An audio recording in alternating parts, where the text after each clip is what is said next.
Hi guys, and welcome to the fourth and final update on the theory of intermittent fasting. In our last session we looked at the benefits associated with this particular kind of eating pattern and some of the drawbacks of being in an insulin dominant state. Today what I want to look at is trying to optimise this approach. Now in order to do that, it's probably a good idea to remind ourselves as to why somebody might even consider something like intermittent fasting in the first instance.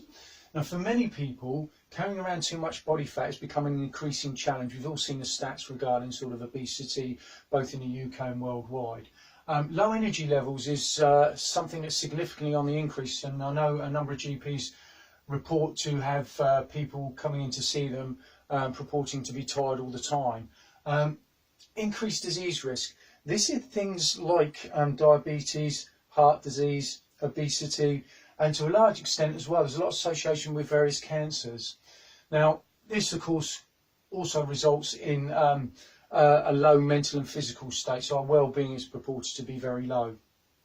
Now, as we saw last week, all of this is associated with being in an insulin dominant state. So the remedy is to try and reduce either our exposure to or production of insulin. And that leads to two very distinctive approaches, predominantly looking at when we eat and what we eat. And if we start on this side first, this is how we arrive at the intermittent fasting option, because from the context of when we eat, there are a number of different options, all geared towards reducing our exposure to insulin. Now, 16-8, 18-6, as I've mentioned before, we've got periods of famine, periods of feast. So in this instance, our eating pattern, or the time that we eat and our exposure to insulin is minimised to about 8 hours, and then further still 6 hours. Some people do purport to go through intermittent fasts of up to 24 hours, very often on non-consecutive days, and of course as Michael Mosley's approach, which is the 5-2 perspective on this. But the basic premise on all of this is to reduce our exposure to insulin. Now the other option, which some people go down the route of, is in the context of what we eat. And again, we touched on it a couple of sessions ago in the context of ketogenic approach, ketosis, and what in the old days would have been referred to perhaps as a bit of an Atkins approach.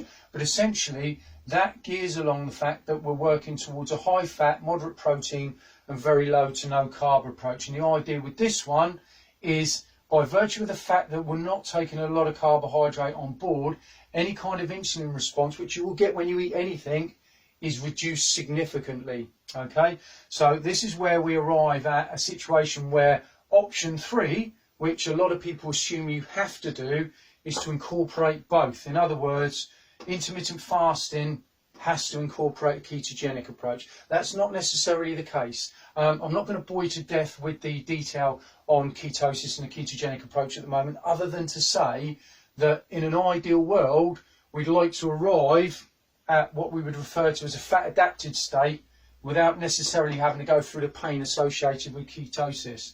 But the bottom line is, incorporating this, or both, what we're actually trying to achieve is a situation within the body metabolically that's said to be fat adapted. Now all that means in very simple terms is that instead of using carbohydrate as your primary source of energy, which is associated with these kind of challenges, what we're trying to get back to is our kind of famine and feast scenario right at the very beginning, where our body adapts to use our fat as our primary source of energy.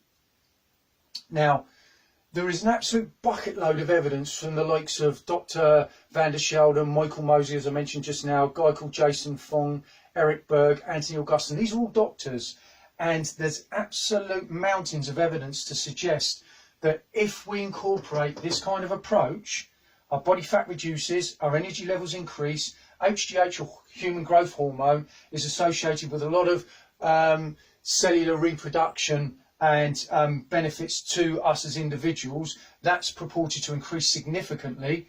Our sugar cravings go down dramatically, and again, disease risk goes down significantly, brain function improves, and our well-being is said to improve. So all of these have a very strong evidence base from those doctors, and probably a lot more, that there is a fantastic benefit associated with this. Now don't get me wrong, some of these benefits are enhanced by going down this route, but it's not a necessity at this stage. The key question remaining, which I will get back to you on, is can we indeed arrive at a fat adapted state without necessarily going through ketosis or having to adopt a ketogenic eating pattern? Can we actually get here simply by reducing the amount of carbohydrate that we eat and reducing our exposure to insulin on such a regular basis?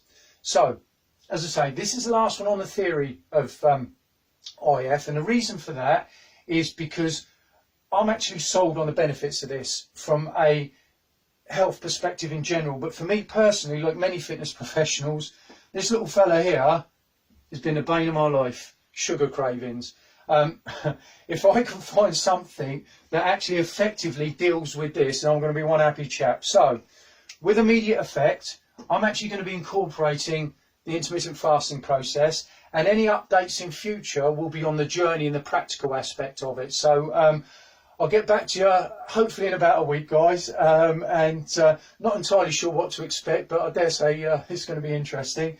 So I'll catch up with you during the course of next week. If it elicits any questions, same as last time, either drop us something via Facebook or give me a call at the club on 0800 634 8288.